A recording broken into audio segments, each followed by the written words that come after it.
Hello, and welcome to episode 2 of Chatting Shit about the Forge Cup. Excited to be joined today by Drew, Calum, and Marcus. Excited in general, right? More positive feel about this cup, right? Yeah, absolutely. Yeah. I'm buzzing. I love these point-based team-building clusterfuck matches. Yes, same. Absolutely. I completely agreed. Like, it's, for me, this is what Silph's about. This is what makes it different to GBL, like picking the 6, and that part of the challenge is what Silph's about. And I think as well, from looking at the meta early, it feels like it might end up being what I think they probably wanted Guardian to look like. I think I get that sort of feel that there's a lot of fire, water, grass cores. I feel like there's decent amount of ghosts. Like there's a lot of viability, and I feel like that probably was the idea behind Guardian Cup before Dragon Knight Steelix sort of overshadowed everything. I don't know whether anyone else has any particular thoughts or anything they want to add or share. I'm quite excited to play it purely because I didn't get much of a chance to play Venture last year, and I found the point-based system really, really interesting and really wanted to try and get involved in that. So I think I'm going to, although they're both occurring at the same sort of time periods, and I'm currently at uni, so I think exams are going to influence my availability no matter what. I feel like I'm much more determined to give it a go this time because I saw how interesting and how volatile the meta in Venture was, and I honestly thought it was a very interesting, fun meta as a spectator. So really interested to try to get involved in this meta a lot more. Yeah, I feel like there's very few hard counters here. So when you pick them on, there's and also because of the point base or how the point system works, it makes sure that it's impossible for you to be hard counted every time, and that's why I think it's very unlikely that you will meet a lot of hard counter teams. I hope, at least, because as long as you team build with some kind of sense, there are definitely picks here that will have play against most teams, and that you will need to bench against some, probably. But if you spend some time team building these teams, I'm 100% sure that you will always have picks that you really can utilize against any team. At least that's what I'm aiming for. Agreed. Drew, any quick thoughts?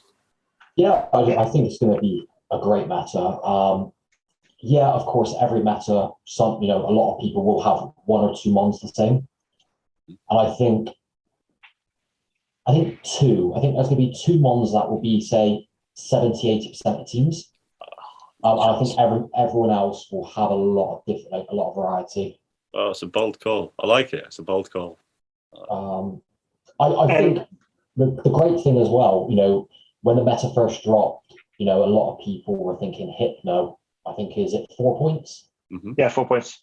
Yeah, and a lot of people are getting excited about Hypno again. But I think now, as more mons have been released, move updates, we could potentially have a move update in a couple of weeks.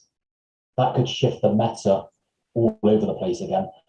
But I think going back to Hypno, for example, there's a lot more mons out there now that counter Hypno, or at least give it a much more difficult time. Hypno is not the Hypno of old anymore. I don't think there's such a thing as a Hypno meta because of what is available out there.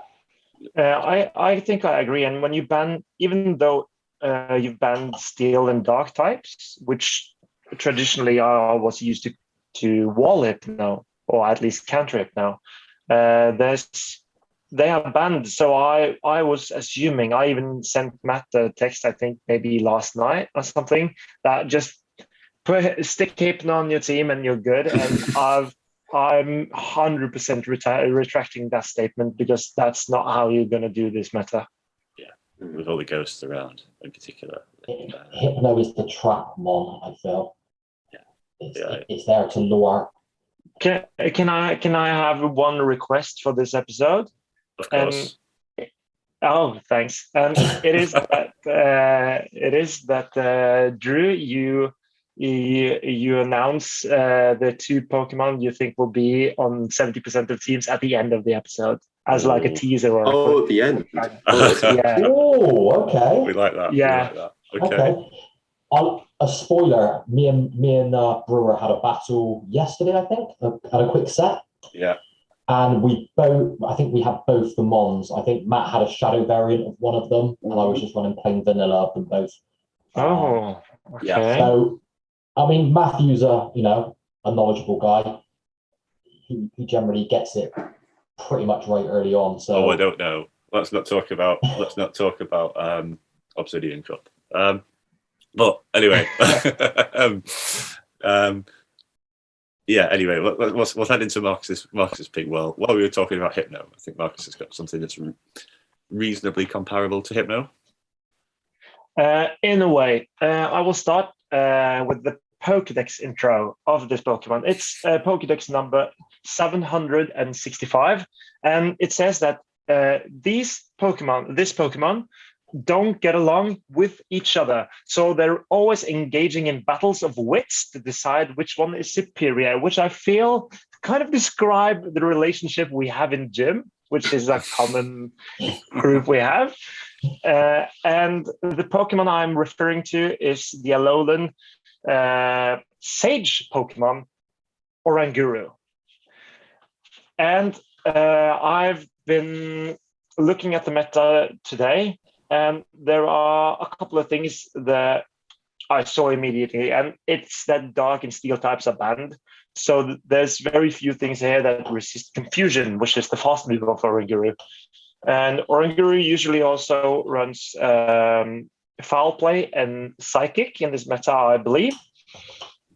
And there's so little here. I think Dark type damage here will be big. And when I initially looked at the meta, I thought Hypno was going to be the big player for 4 points. It would be an amazing pick, was my expectation. But there are so many ghost types here, and a lot of normals that rock ghost type damage.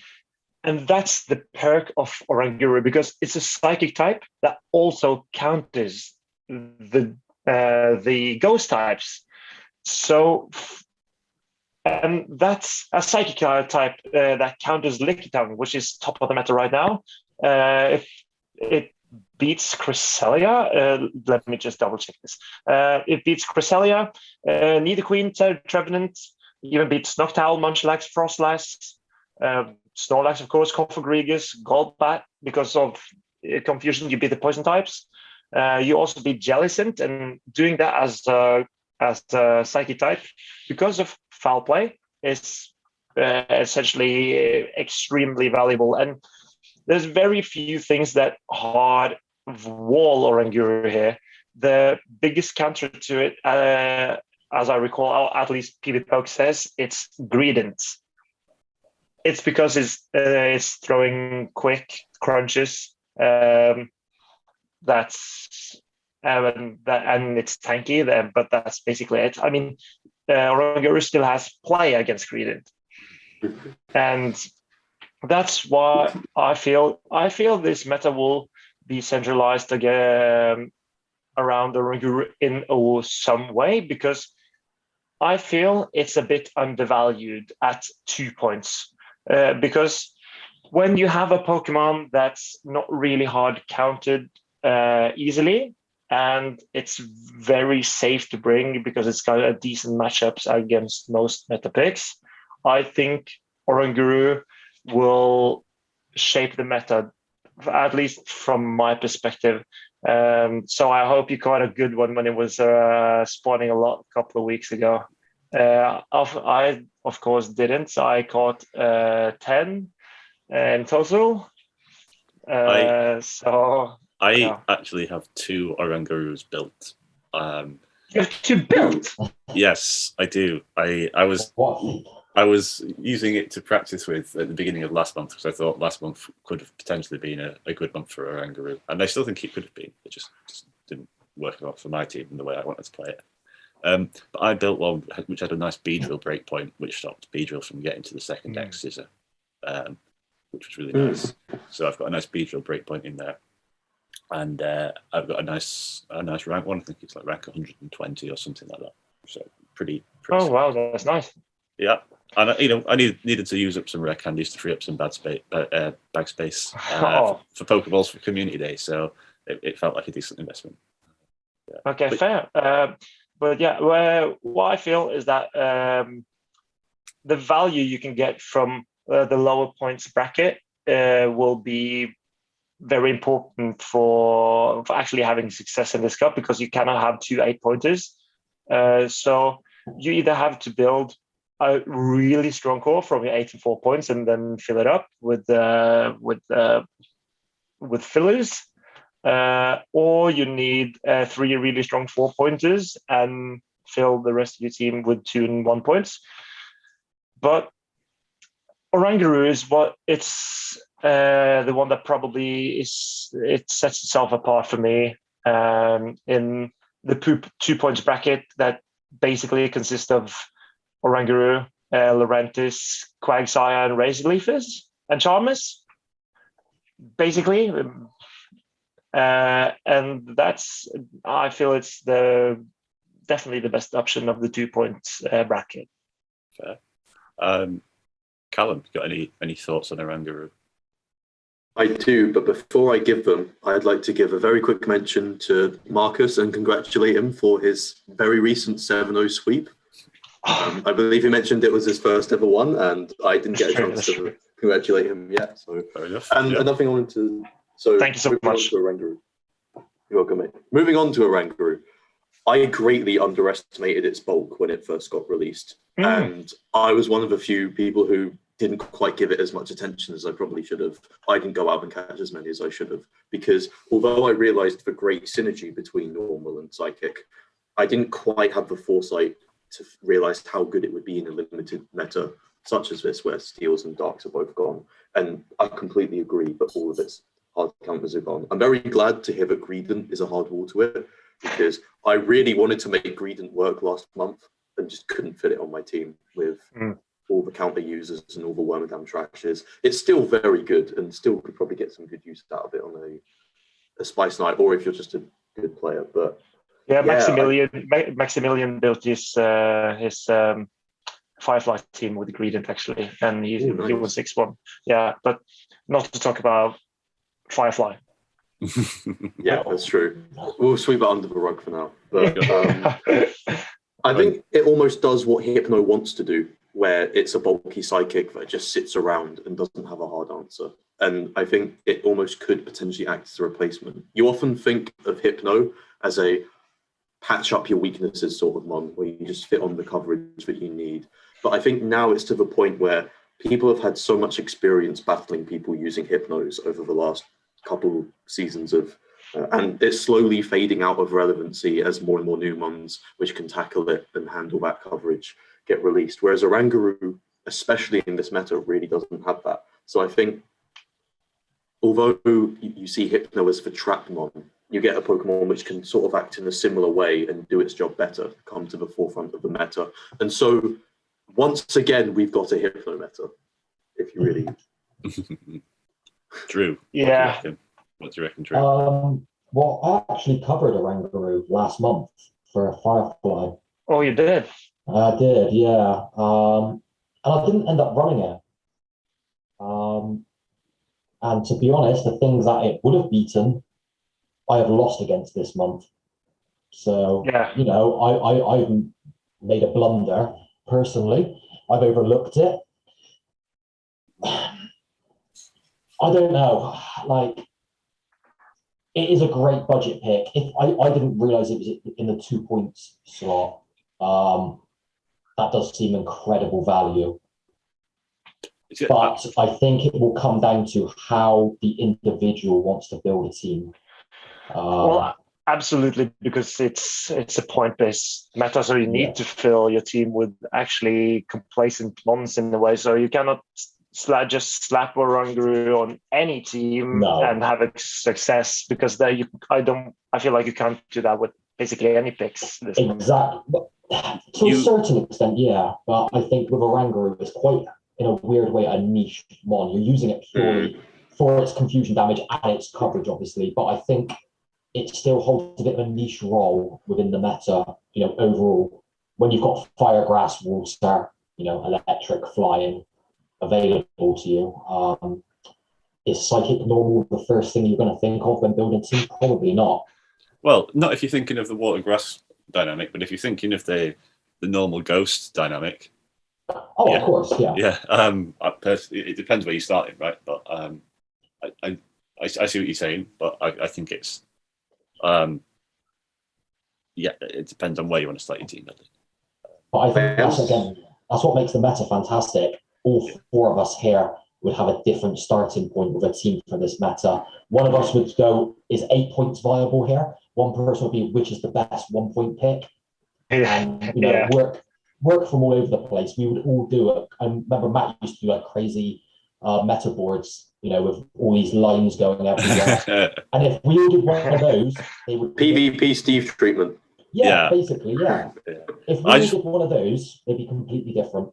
You mentioned something interesting there, Drew, about it being good value for 2 points, and I want to question what Marcus was saying about the 2 points being a bit limited, because I actually think I've got the 2 points board in front of me. I actually think I really like the options in 2 points. I think Primeape and Surf Etched with the dark coverage, like Marcus was saying. Zapdos, I think, is really strong here. Of course, you'd think Zapdos. Yeah, no. All right. Quagsire, Gliscor, Gligar, great. Quillfish, potential. Magcargo is going to be overlooked. Lugia, great mom. Roserade, really dangerous. And then of course you've got the Alolan Rocks. You've got Primarina, which is interesting at 2 points for its typing. Very interesting. Yeah, there's a couple more picks that are going to be covered in chat and shit, so I'm not going to talk too much into that. Okay. I think there's so many options, and I can see myself going 8 and then 4 2s, to be honest. I think there's so much choice in the 2s. But, 4 2s, and I think just skip the 4-pointer. Yeah. Interesting. Oh wow! Because I was feeling like the 4-pointers contained a lot of value, as well as Lapras, Noctowl, Mew, Stunfisk, Galvantula, Alolan Marowak, and Greedent. All are in there, and even Kanto Ninetales. There's a lot of bulk in there in 4 points. There's a lot of bulk. Absolutely. I think as well, what we're forgetting is Shadow AWAC is a thing coming very, very soon. Yeah, and it's coming very, very hard. And I think once people start to have a feel of that mon, we might see usage go through the roof with it. I feel, I absolutely agree. And having a reliable answer to the ghosts will be very important in this cup, in my opinion, because they are everywhere. And that's what you've got with Oranguru. It's about, if not it's maybe outside of Licky Tongue, it's probably the most reliable ghost answer out here, right? Yeah, Oranguru and perhaps Greedent even, because of crunch and the resistance. But yeah, I feel like Oranguru. I feel like dark type damage will be very valuable in this meta, because there's hardly anything that resisted apart from, there's of course fairy types and fighters, but Oranguru already hits the fighters super effectively with the confusion, and you're not taking super effective fairy damage back. No. So there are very few things that really wall it off, and that's what intrigues me about it. So because and you also with the other psychics, mostly at least, I haven't checked it up on all of them, but because Mew likes to be a psychic type that beats the other psychic types because of Shadow Claw. Hypno likes to have play against other psychic types because of Shadow Ball. But against Oranguru, that strategy is not as efficient as usually because you really resist the ghost damage. And that's why I'll be interesting to see how common it will be. And if it's really common, maybe Samurott with its bug type damage will become more prevalent. I find it really funny that Samurott with its Hydro Cannon and Mega Hornet and actually great moveset and amazing defensive typing is a 1-pointer, while you find Oddish as a 2-pointer. Yeah. No one likes Razor Leafers though, so they had to do it to please the. Absolutely, you can find all the Razor Leafers and the Charmers in the 2-point category. I think, apart from Hello Ninetales and Venusaur and Meganium and stuff. And I actually had a chat with Tangent, who was on the Arena team for building this meta, I think. Mm-hmm. At least he had some influence on it. He's been running Cliffhanger for a long time, and he said that the 2-pointers will probably, Razor Leaf and Charm being 2-pointers will probably push it a little bit out of the meta. There is a Razor Leafer in slot 1. In 1 point, I'm 100% sure there is Leavani at least. Yeah, Leavani definitely gets it. Oh, there's Cherium as well, Sunny Cherium, which would be interesting. If you want a terrible Razor Leaf, you can go Florges.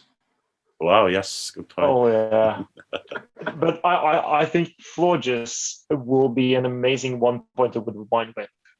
Definitely.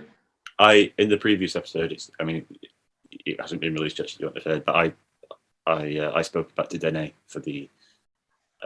For that sort of fairy coverage that wasn't Charm. Wow, Dedenne's 1 point. Yeah, but then Florges... Is it?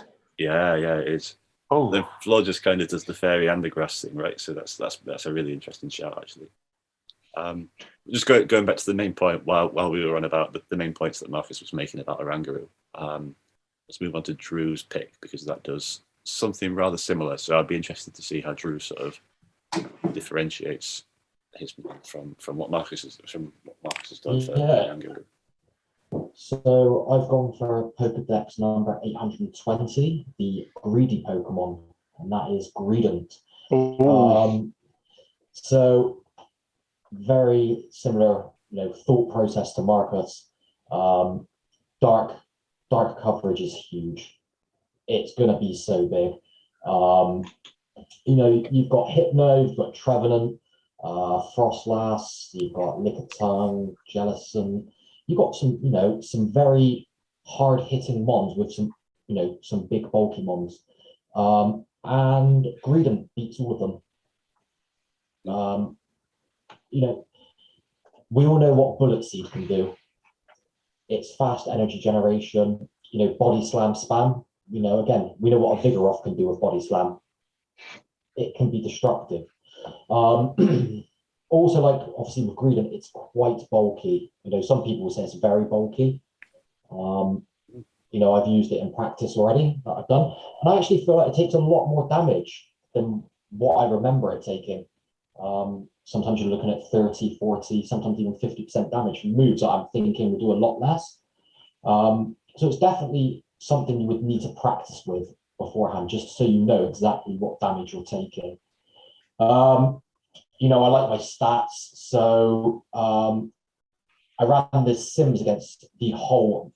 When I say the whole meta, I mean every eligible mon in this meta. So Greedent is actually, its best win rate is in the 2s at 60%. So it's not massive numbers. However, the one that stood out to me is the shield advantage in the 1 versus 0s. 92% win rate against everything.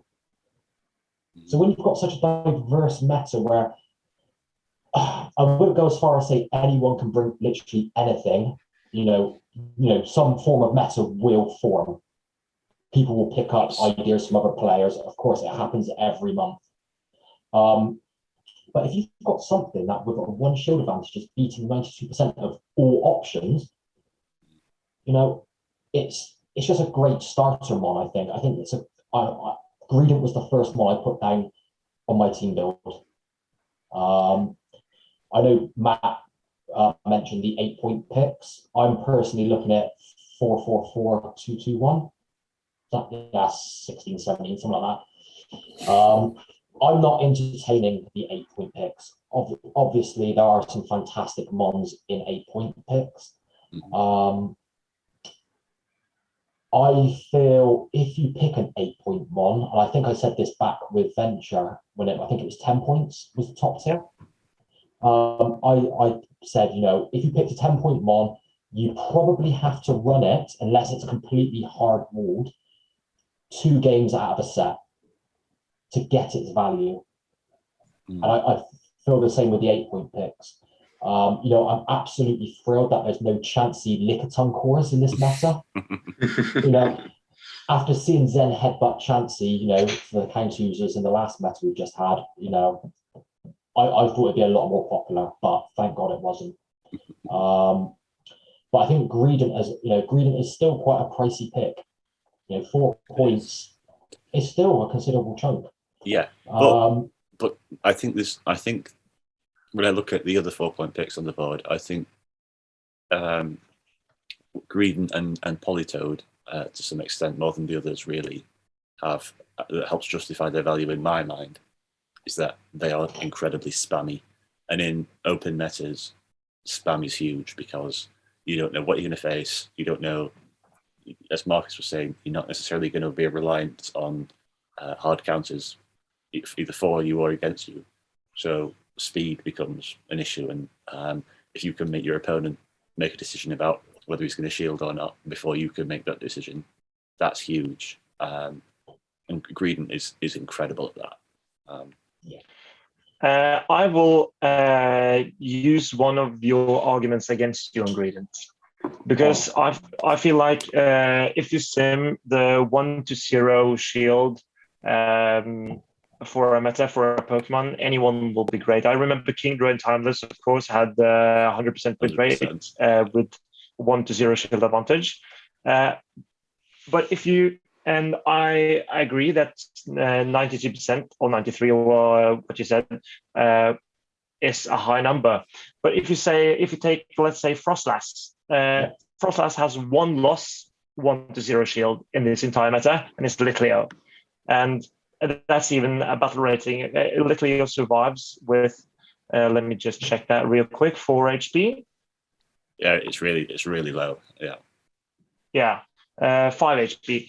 So the simming the 1-0 shield might be a trap because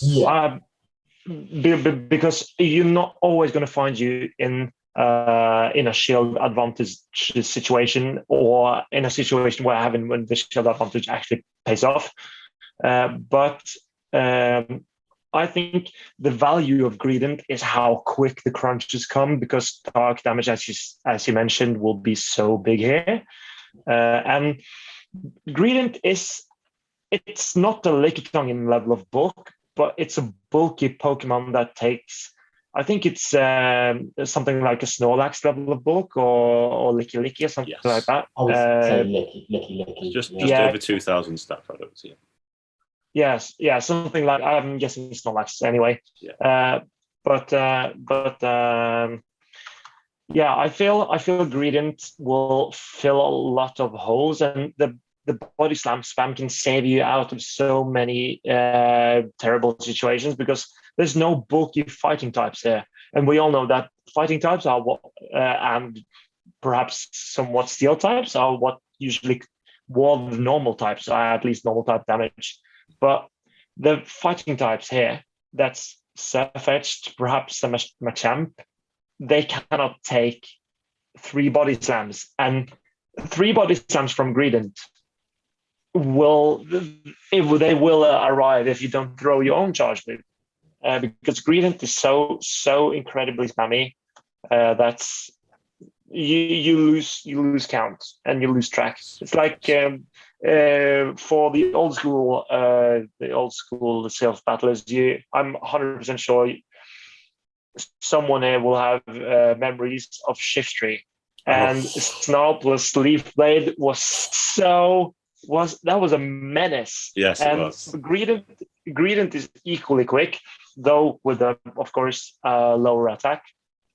But yeah, having the body slam and bullet seed combo with crunch as a coverage and very good stat product is an amazing feature in my opinion. Yeah. Greedent will be good. Cal, any thoughts on Greedent, Cal? Well, Greedent's actually one I've used a lot in factions. So I wasn't around in factions during the first cycle of Floating City, and I don't believe it was released anyway during that time period. Mm-hmm. But on the second time around, during the sort of free-for-all that we had, the amount of times you were able to win Switch over a Vigoroth, purely because of... Oh, we've lost Cal. Oh, did we lose? Yeah, we lost him. He'll come back. I think... Hello, sorry, did I cut out there? Yeah. You're back. I've had about 4 instances of cutting out throughout this call, so I'll probably try and sort that out in a minute. But so we heard last thing we heard was about you win Switch off Vigoroth a lot with it. So it's just able to, because Vigoroth isn't quite as bulky. I've seen, as you mentioned, fighters can't take free body slams. That has happened so many times, and people really underestimate how quickly you get to the crunches or to the body slams. Because even now, there's not really been many cases for it to quite shine since its release. So I feel like not as many people are used to the counts. And in a meta as open as this, there's going to be places where there's gaps in your knowledge, and it's going to be very easy to exploit gaps in knowledge of other players if you're using that spam. Like you mentioned, open metas, spam is king. And I think Greedent really encompasses that. And I think it almost... being at 4 points compared to, say, the Lickitung 8, although it isn't quite a Lickitung, it just makes it so much more appealing to more people. And I'm a very big fan of Greedent. I think it's a wonderful Pokemon, and I'm really looking forward to using it in this meta. I think it's actually better than Lickitung in this meta. I agree. I think I agree. I think their point system should be swapped. Don't you dare, Silph, but I think they should swap them, to be honest. I think Greedent could be an 8-point pick in terms of viability. Okay, I'm not going to go that far, but I think that... I'm not going to say bring Lickitung to 4. Definitely not. Absolutely. It could certainly outperform 4 points. That's what we're saying. 100%. Yeah, but also the fact that Greedent actually sits on the other normal Lickers like Snorlax, maybe not Snorlax because they can actually threaten with superpower, but Licky, Lickitung, Munchlax, because Greedent resists the lick damage, and that's the value of Greedent. For instance, against Vigoroth, as you mentioned, the Vigoroth's not here, I think, but no, because it's Hoenn. Yes, so Vigoroth's not here, but Greedent does those things because the body slams come so fast, and it doesn't have a fast move. It doesn't rely as much on the fast move pressure as Lickitung does, for instance. Yeah. And so it's got a... I think maybe Greedent is the best safe swap in this meta. At least one of the best. Yeah.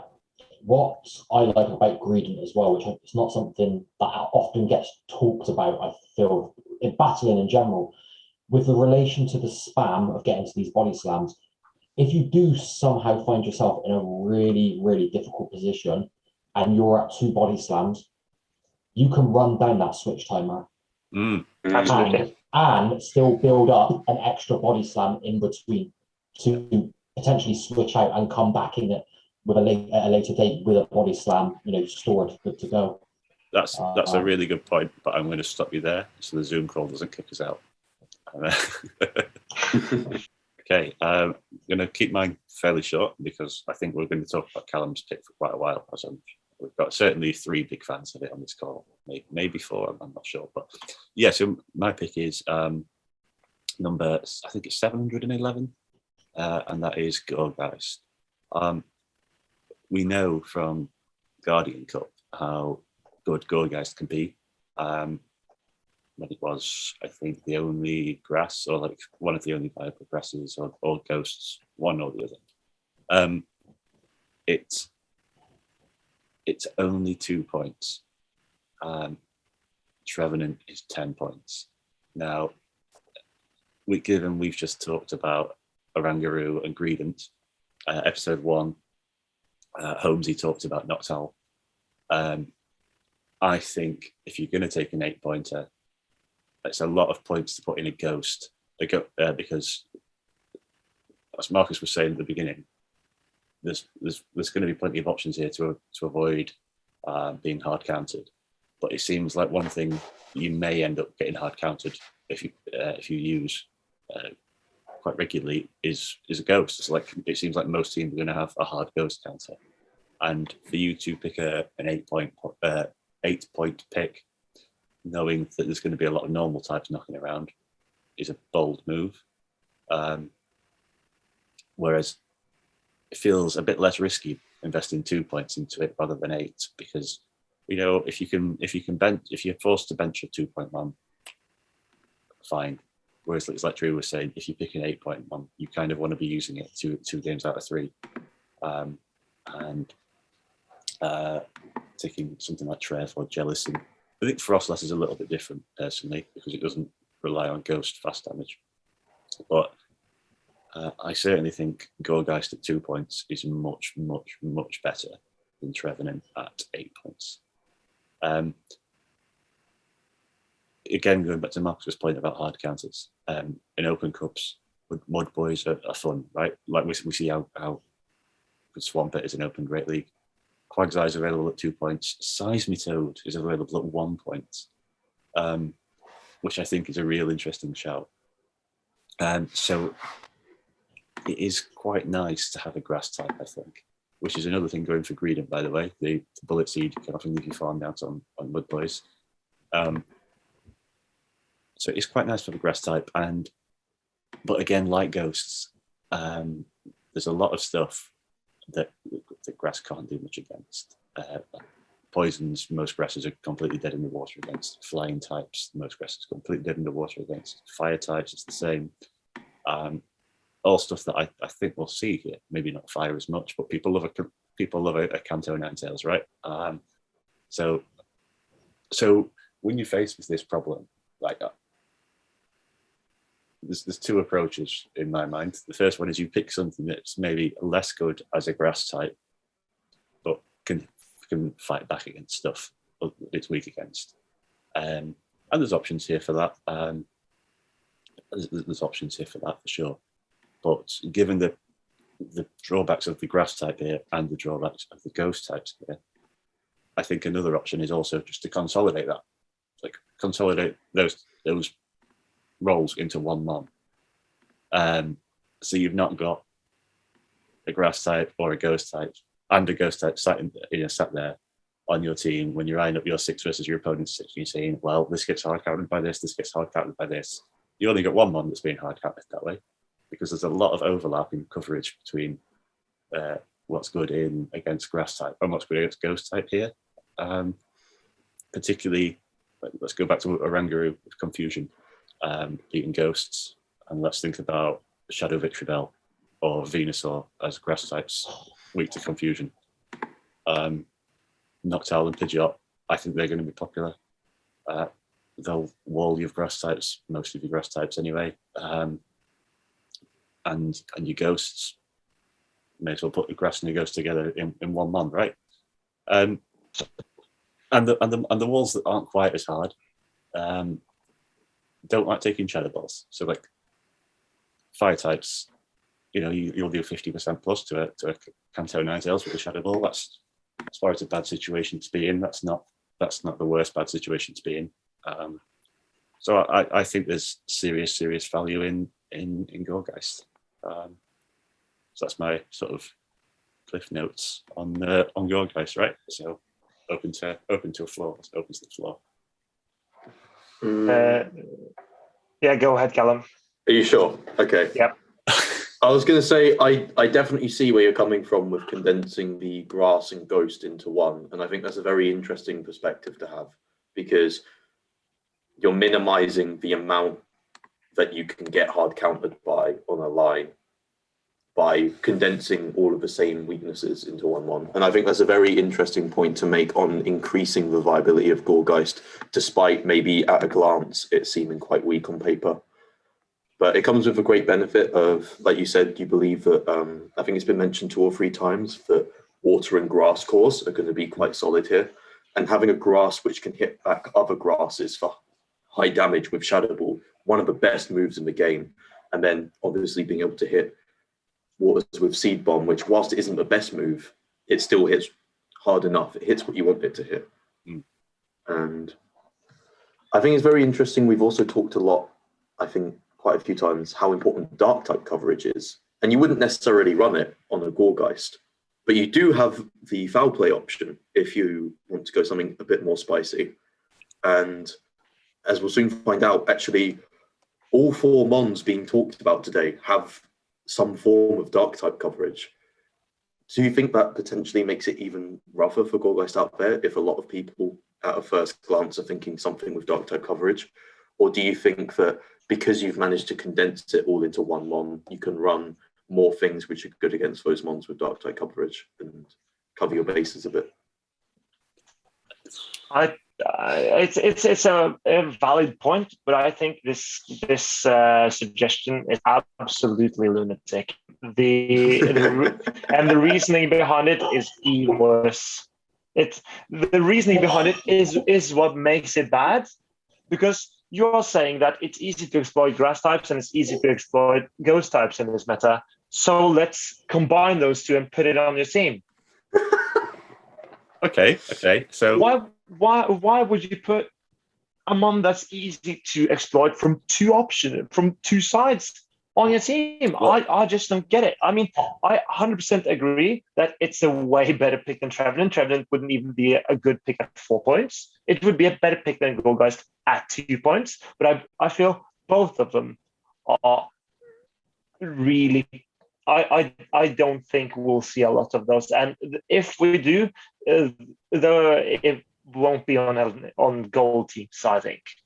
Okay. I actually think it's a really I don't think it's value in as a 2-point even at all, in my opinion. I'm sorry. No, fine. Actually come down so hard on your pick, but I don't think it will be really good. Yeah, I don't have a single one, so I'm fine with that. I traded all mine away on Halloween because I was like, oh yeah, I'll just give out all these pumpkin I'm not using to people. And then it ended up being really good in Guardian. And I was... Yeah. But honestly, I feel like you're not missing out on anything in this meta, to be honest. I'm sorry to be that guy, but I don't see the value of Gourgeist, at least, because I feel like this... the only 2 ghost types I would consider from the 8-pointers are Frostlass and Gourgeist. And then there's Alolan Marowak in the 4 points that I think can be good. Driftblim is another interesting one in the 2-pointers, but I don't see value in Gourgeist, as I don't think there will be many targets for it. Okay. No, I don't think the target... That's a key point, right? Because that's I guess what I'm saying is I'm not seeing Gourgeist as something to build around. I'm seeing Gourgeist as something where if Licky Tongue or Greedent gets popular and we do start seeing counter users, you're going to want a hard counter to fighting types if you can, and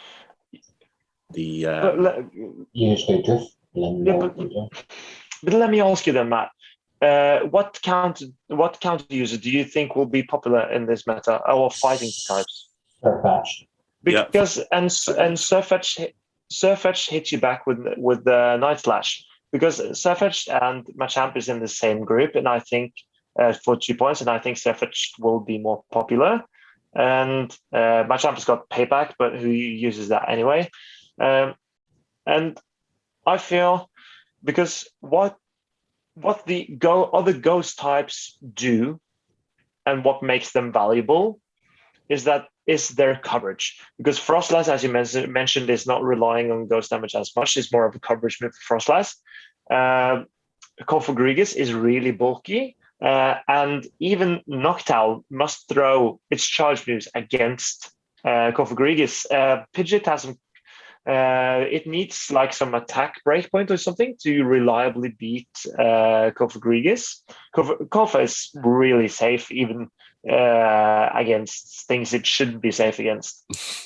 And Alolan Marowak with its fire typing, I think it utilizes the fire typing and the fire damage and has Ghost as like a coverage move. While Gourgeist is relying on Ghost damage, and I think Ghost damage is better as a coverage in this meta because of all the normal typings that will be prevalent. At least I think that, and that's why I think the targets will be few for it. No, that's all completely fair. Like, I can't disagree with the word you said, to be honest. But it's I wouldn't be looking at it as a. I wouldn't be looking at it as a. So there's a potential trap to fall into in this cup when team building. I think breaking it down into roles of like, well, I need a ghost, I need a licker, I need an anti-flyer, like that could be that could be disastrous, right? And that's I agree. That will put you in RPS scenarios, 100%. Yeah. And so I wouldn't be looking at Gourgeist in that sense. It's very much a kind of 5th or 6th man on a team that might just help patch up a couple of coverage, like a couple of let's say you wanted to run Kanto Ninetales and I've not thought this through.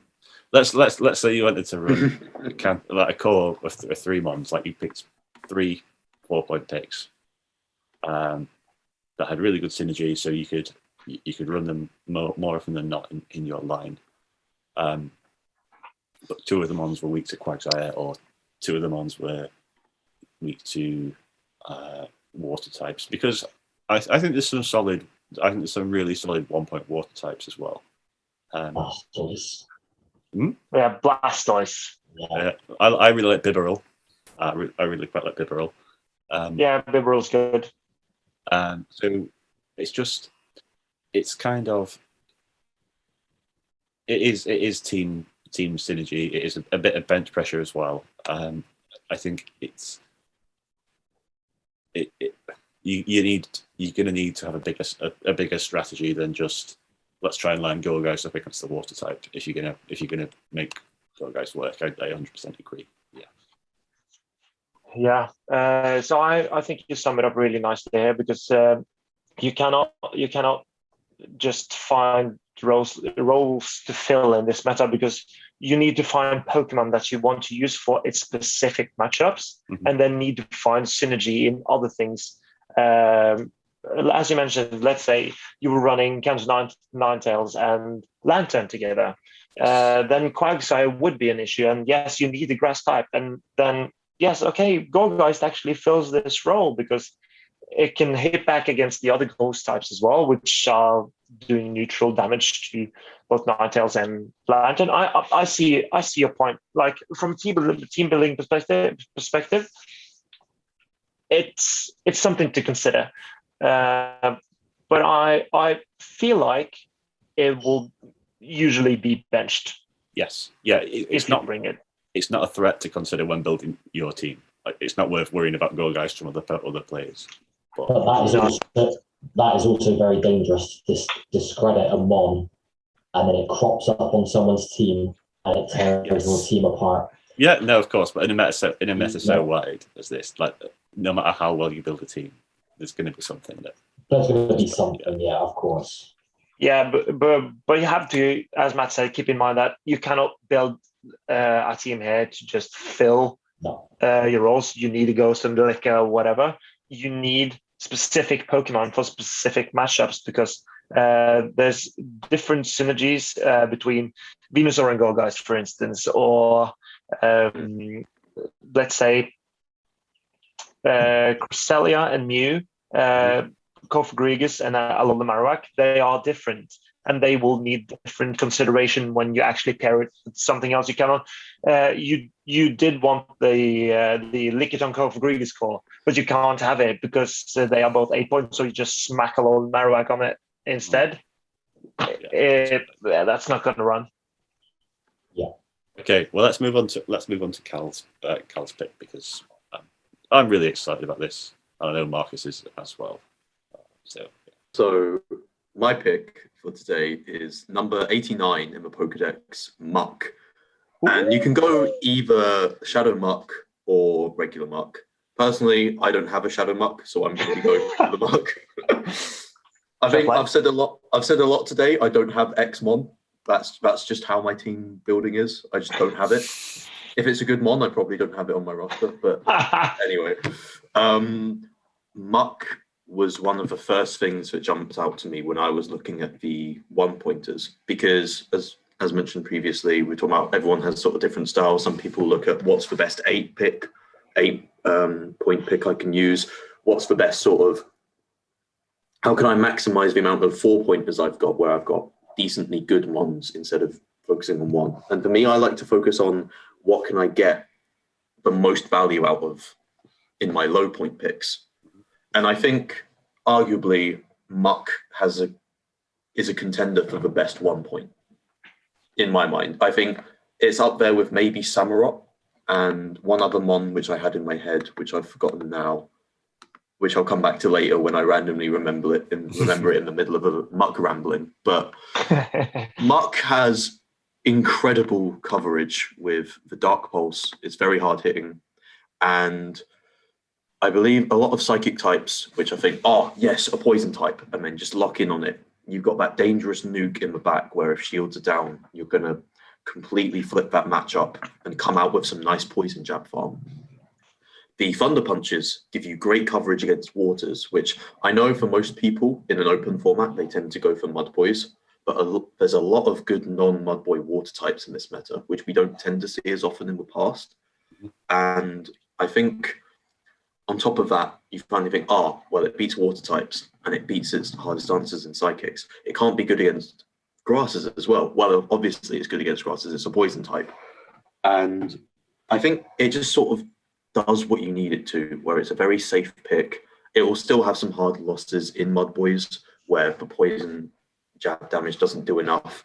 It's bait in the Thunder Punch isn't hard hitting, so you can only really go for the Dark Pulse. And if they shield that, most of them can get a huge farm down on you. But other than a couple specific instances, Muck just had so much play and so much safety. I know we mentioned earlier that there's a trap in looking at the 0-1 shields, but for just regular Muck in the 0-1, it has, I believe, a 96% win rate. I'm sorry, I was it 0-1 or 1-0? So you have one and the opponent has zero? You have the shield advantage. Yeah. It only had, I believe, it only had really the ground types as ones that could beat it. But even Quagsire, if you went Shadow Muck, you were able to simultaneously KO a Quagsire when upper shield. That's with mad. How hard hitting the Dark Pulses were. That's that's actually valuable. I want to jump in here and add a counter argument to a valuable matchup for the regular Muck. So if you've got a good rank regular Muck, you'll pick up Lickitung in the 0s and the 2s. Which is really cool, because you think of Lickitung and you think it's not a reliable Lickitung counter, but if you lead into it, you can be safe in the knowledge that you can stay in and be really comfortable. Because if you take a shield from that matchup as a Muck, or because you won't spend a shield and you will win the 0s, if you take a shield as Muck, you will take it low. That's very valuable if you build your team around it. Yeah, and I also think it's interesting that you, Calum, reached this conclusion that Muck was really good and really valuable from looking at the 1 point picks as a starting point, because I actually went the other way. I found it to be really valuable as an end point, which kind of suggests there's some overall logic there, right? And whereas you whereas you found it valuable for its offensive capabilities, I found it useful for its lack of defensive flaws. So I was looking specifically for a poison type because I don't want to lose to Charm and I don't want to lose to Razor Leaf. I hate that. Completely agree. I completely agree. Absolutely. So I was looking for a poison type. Then when I was looking at the list of all the poison types I like, the majority of them were either grass or bug subtyping. There was Golbat, which I thought at 4 points is a bit overpriced, and perhaps Crobating at 1 point though is something I've looked at. But I was looking for something that was just pure poison, and so couldn't be. I didn't want. This goes back to the slot thing again. I don't want my poison type all of a sudden to be able to be beaten by a team where they've gone, right, I need a fire type, because those sort of slot based teams, they're the ones that can be taken advantage of the most easy in my mind. Easiest. Oh, my English is terrible today. They're the ones that can be taken advantage of, and so having Muck without the shared fire weaknesses, or the shared flying weakness, which is just as big. With again, I keep going back to Noctowl and Pidgeot. I think they're going to be really big. Was really quite important. And again, sorry to keep going on. Thunder Punch as anti-flying coverage here. Absolutely. When the flyer, it's another good example of why you shouldn't consider it an anti-flyer, because Gligar and Gliscor they'll comfortably beat Muck. There was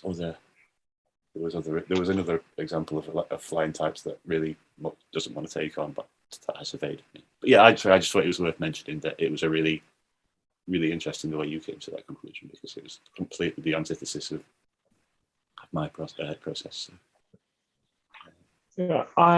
Yeah, because the only thing Muck kind of struggle with are the ground types here, in my opinion, because you actually have coverage against everything else, while Poison and Thunder Punch is resisted. So ground types are basically it. That's really scaring Muck.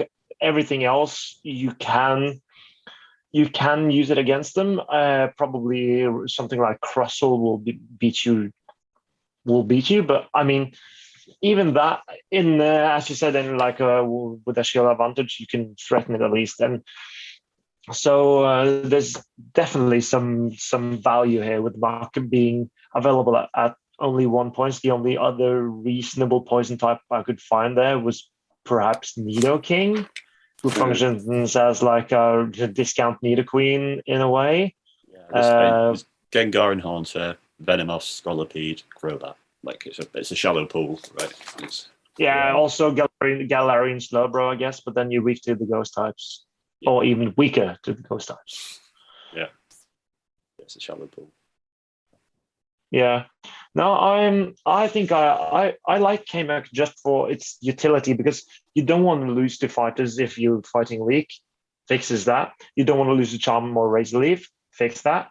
And you have coverage against a lot of water types, which I think there will be some good water types there. I guess you will see a Lapras. You might see a Lantern. I don't know. Blastoise, Samurott. They're all really viable and great picks in their category. Poliwrath as well. So I also think Poliwrath's a big. Sorry, I didn't mean to interrupt. Yeah, I can't hear what you're saying, Matt. Oh, sorry. Poliwrath is a big one, a big water type. Yeah, 1 point as well.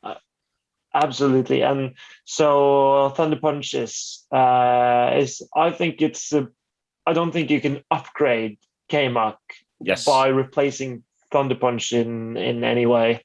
And also we all know how good coverage Poison and Dark give each other. I'm sure we've all seen or played Poison Dark Core in GBL, for instance. And so I think Dark coverage is really helpful for a Poison Pokemon. Yeah.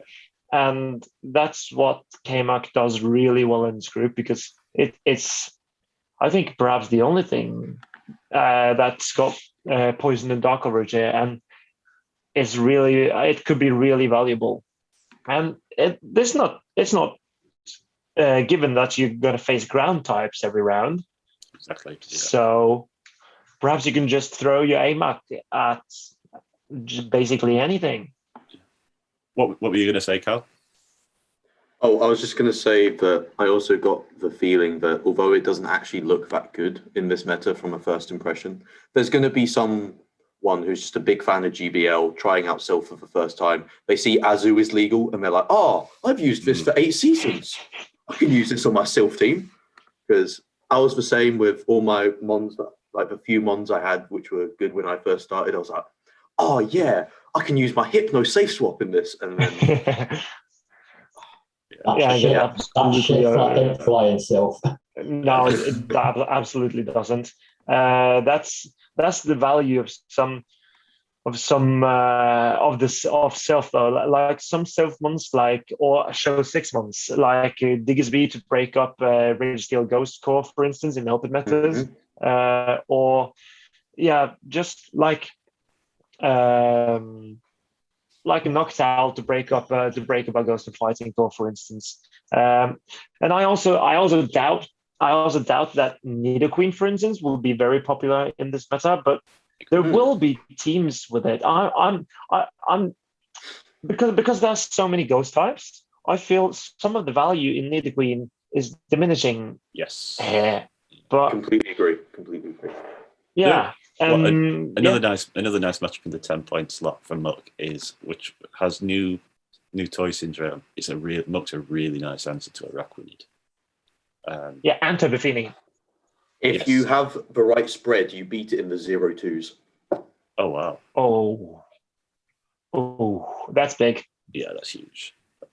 Yeah, that's pretty big. I feel like again though, I don't know how to pronounce it. Arachnoid is kind of a bit of a trap. Silph have popped it in there in that 8-point slot. Come on, everyone, take the new toy, take it for a spin. Matt's not happy to hear that. Well, I think Araquanid could be really good here. It looks a fantastic mod. I've still not built mine yet because I'm just going to wait for the new GBL season to come along. But again, it's such a big open meta. There is going to be plenty of options to counter Arachnoid. My personal favorite, Galvantula. Yeah. I'm loving life. Let everyone bring in a new toy. Taken well over an hour for you to mention Galvantula. That must be a record. That's we're doing well. Yeah. I think you used. I think the spider in the right hands is terrific. In the wrong hands, I think you are looking at a really underwhelming Pokemon. Yes. So it's like you need to utilize it very, very well to make it work. And it's hard to say. It's got some great matchups there for sure, but you really, really need your practice if you're going to run an Araquanid and actually have success. I think in this meta, though, I think the great thing about these open metas, we all take part in practice tournaments, and we all have kind of like scraps between ourselves. These are the kind of metas where you need to learn what your team can take. Absolutely. Because you're going to see such a big variety of mons. There's going to be the 1 or 2 mons on everyone's team that are going to be different. There's going to be people running crazy move sets, and if you're not prepared for that, your potential 6 1s, 5 2s could suddenly switch to 3 4s, 2 5s. You could a good month could turn into a very bad month very quickly. Absolutely, I completely agree with that, because if you think, oh, my team is really weak to Luxray, but I probably won't face any Luxrays because that's not how I build my team. Other people are not thinking that, and you will face a Luxray that really mess up your day. Yeah. It will happen in this meta, I feel. Well, let's leave it there then. Unless anyone's got anything quick they want to add. Okay, I'll add just one short thing. Sorry, Matt. It's that I feel with the point-based system, it's really hard to actually not have any holes at all in your team. So you need to minimize the threats that they are and make sure that you're not really vulnerable to extremely common picks. And but there will be holes where you can't have more than one countered Pokemon. I feel it will be extremely hard to have 2 actual counters to every meta threat, or at least every threat. I don't think that's manageable in a point-based system like this. So do you want to tell us the 2 mons that you think are going to be on 70% of teams, Drew? Oh, bollocks, I forgot.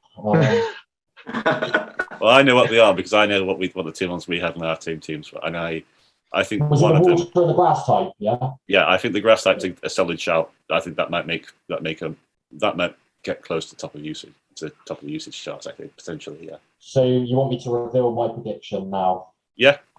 So Quagsire and Tangrowth. Really? Yes. I think Quagsire in 80%. I think 80% is Wow. completely crazy. I mean, that's no chance. I think top usage here is going to end up at 20% tops. Yeah. No. Yeah, I know when you say 80%, you really just mean a lot of people. Yeah. I I get think a lot of people, not like, in terms of actual, let's be honest, we can't judge Silph usage because, Yeah. I think the highest for this season was Crossel at 46% in Luna. Yeah. Oh, wow. But I just think with the water types you're seeing, I've mentioned Blastoise, Samurot's been brought up a few times. Samurot's good. But Samurot's so good. everybody knows Quagsire. Everyone knows what it can do, what it can take. If you're not sure about your team build, you're going to want familiarity. Yeah. You're going to want that safety. I actually think you're right. I think Quagsire and Tangrowth are some of the best picks in their place. Like in what they do with being a grass type, rock type coverage is really great here, and because there's no steel types, and Quagsire has amazing coverage with Stone Edge and Earthquake. I actually think, two of the most, at least Quagsire will be one of the clearly most popular picks from 2-point slot. I think Oranguru will be more popular, but Quagsire is definitely one of them. And Tangrowth, perhaps if people actually realize, but I do think it's really, really good coverage for it with Rock Slide. Tangrowth was the third 1-pointer I was on about earlier. I was on about when I said the 3 that I think are best, Samurott, Muck and something else. I remembered it was Tangrowth. To be fair, I did my initial team draft and I went for the whole 4-4-4, 2-2. Shit, I need a grass type here. Yeah. So Tangrowth, that'll do. I'll come out and say it. So my current draft, which I quite like, is only uses 16 points because I've got Muck and Tangrowth in it. And I don't think there's an upgrade of either of them in the 2-point slot. I think they're legitimately good regardless of points. So I think that's... Do you think we could see a bit of a shift in the point system based on a potential move rebalancing when the new GPL season starts? Yeah, of course. Absolutely. They did that with Nidoqueen and Lugia in Venture. Yeah. And again, that is going to challenge a lot of people. People are going to be, running up to the month. Oh shit! My great 4-point pick is now an 8-point pick, or my 1-point pick has been moved up to 4, and you're like, some people might not recover from that, with a day or two's notice before a lot of their tournaments go live. Yeah, absolutely right. I cannot wait for the carnage. That's what we're all here for. I think this would have been a fantastic regional meta. I agree. I'm gonna say it. If this was regional meta next month, I would not have been disappointed. That's the problem though, because you already had a points based last year for regionals. Yeah. So maybe they thought they don't want to make it too repetitive. I do agree. It's a very interesting meta. I look at it like fantasy football, but for Pokemon. Aren't you Yeah, terrible at understood. fantasy football? I'm absolutely shit, mate. I don't even I don't make substitutions. I don't, I think for the last 3 weeks of the season, I forgot about the deadline. So Well, there you I go. played my bench boost yesterday just Well, to use it up. I'm looking forward to being matched up against you next month. Then that sounds promising. Right. Well, I beat you in practice. Hang on. I beat you in yeah, practice the fine. other day. Whatever. We'll cut that bit. Okay. Okay. Cheers, guys. That was good. Thanks for joining, and yeah, good luck. Good luck with the month. Thanks for having me. Having me on. Just having us, Matt. In a bit, guys. Cheers. Bye. Take care.